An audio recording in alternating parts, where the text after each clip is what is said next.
Hi friends, welcome to relax recipes. ரவையை திரிச்சு போட்டு ரவை லட்டு பண்ணுவாங்க. இன்னும் சீனியை திரிச்சு பவுடர் பண்ணியோ இல்லை பால் விட்டு மில்க் மேட் விட்டு வாயில் போட்டாலே கரையிற மாதிரி சாஃப்ட் ரவா லட்டு அப்படின்னு பண்ணுவாங்க. எத்தனை ரவா லட்டு இருந்தாலுமே ட்ரெடிஷ்னலாக தேங்காய் ரவை வறுத்து போட்டு கடிக்கையில் அங்கங்கே கிறிஸ்பியாக முந்திரி பருப்பு வர்ற ரவா லட்டு இருக்குது பாருங்கள், அதோட டேஸ்ட்டே தனி தாங்க. இன்றைக்கி அந்த பாரம்பரிய ரவா லட்டு தான் செய்ய போகிறோம். ஆனால் கொஞ்சம் ஈஸி மெத்தடில் செஞ்சிடலாம். ஒரு 3 டேபிள் ஸ்பூன் அளவுக்கு நெய் எடுத்துக்கலாம். தேவையான அளவு முந்திரி பருப்பு எடுத்துக்கோங்க. அதை சின்ன சின்னதாக உடச்சி சேர்த்துக்கோங்க. அங்கங்கே ரவை லட்டில் முந்திரி பருப்பு இருந்தால் தான் டேஸ்ட்டாக இருக்கும். இதுக்கு காஞ்சி திராட்சை வேண்டாம். அது சேர்க்கையில் கொஞ்சம் ஃப்ரூட் ஸ்மெல் மாதிரி இருக்கும். அதே மாதிரி ஒரு சாஃப்ட்னஸ்ஸும் கொடுத்துரும். முந்திரி பருப்பு லேசாக வறுபட்டால் போதும். 1/2 கப் அளவுக்கு தேங்காய் துருவல், ஃப்ரெஷ்ஷான துருவன தேங்காய் சேர்த்துக்கோங்க.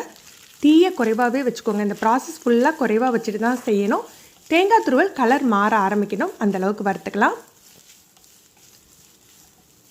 இதில் ஒரே பாத்திரத்திலேயே தான் நம்ம எல்லாத்தையுமே வறுத்து செய்வோம். அதனால் இந்த தேங்காய் துருவல் இந்த மாதிரி லைட்டான கோல்டன் கலர் வந்தாக்கில் நம்ம ரவை சேர்த்துக்கலாம்.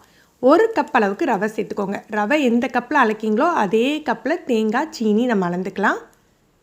வறுத்த ரவையாக இருந்தால் கூட இந்த மாதிரி சேர்த்துட்டு நெய்யில் மிதமான சூட்டில் வறுத்துக்கிட்டே இருக்கணுங்க.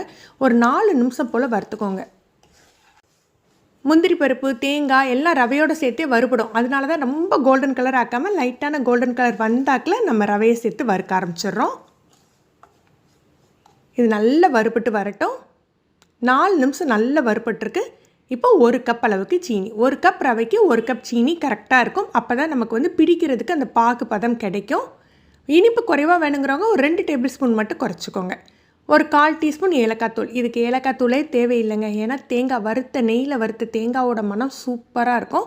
விருப்பப்பட்டிங்கன்னா ஒரு 1/4 டீஸ்பூன் ஏலக்காய் தூள் சேர்த்துட்டு இதையும் லோ ஃப்ளேம்லேயே தான் வறுத்துட்ருக்கணும்.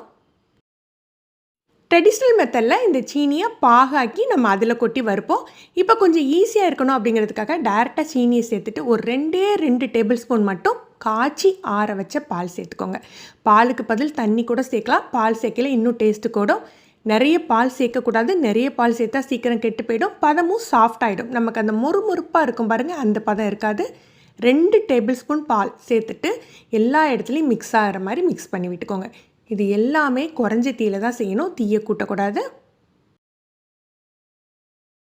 வெள்ளை வெள்ளையர்னு இருக்கணும் ரவா லட்டு அப்படிங்கிறதுக்காக நீங்கள் சீனியை பவுட்ரு பண்ணி போட்டு ரவையை பவுட்ரு பண்ணி போடையில் அதோட டேஸ்ட்டே வேறு மாதிரி இருக்குங்க. இந்த மாதிரி மொறுன்னு வறுத்து செய்யலை நல்லா ஒரு 10 நாள் ஆனாலும் கெட்டு போகாது.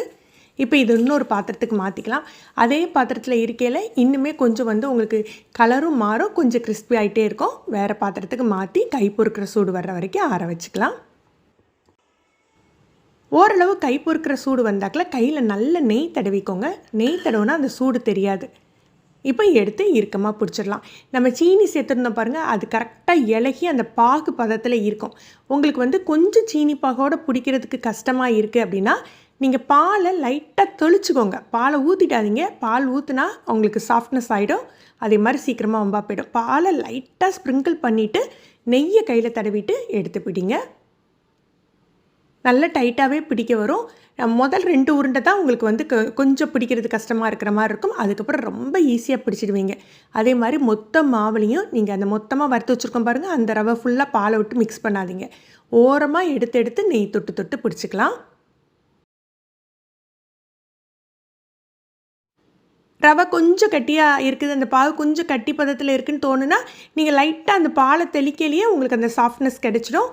உங்களுக்கு எந்த சைஸில் விருப்பமோ அந்த சைஸில் பிடிச்சிக்கோங்க. நான் கொஞ்சம் சின்னதாக தான் பிடிக்கிறேன், சாப்பிட்றதுக்கு நல்லா வசதியாக இருக்கும்ன்ட்டு. இது 10 நாள் ஆனாலும் கெட்டு போகாதுங்க. வெளியிலேயே வச்சு சாப்பிட்லாம். நீங்களே இதே அளவுகளோடு இந்த ரெசிபியை ட்ரை பண்ணி பாருங்கள். சூப்பரான ரவை லட்டு ஈஸியாக செய்யலாம். இந்த வீடியோ உங்களுக்கு பிடிச்சிருந்தது, யூஸ்ஃபுல்லாக தோணுச்சுன்னா லைக் பண்ணி ஷேர் பண்ணுங்கள். ஃபஸ்ட் டைம் நம்ம சேனல் பார்க்குறீங்கன்னா ரிலாக்ஸ் ரெசிபி சப்ஸ்கிரைப் பண்ணிக்கோங்க. கீழே இருக்க பெல் பட்டனில் நீங்கள் ஆல்ங்கிற ஆப்ஷன் செலக்ட் பண்ணி வச்சுக்கிட்டிங்கன்னா நம்ம சேனலில் வீடியோக்கள் போட்ட உடனே நோட்டிஃபிகேஷன் கிடைக்கும். தேங்க்யூ.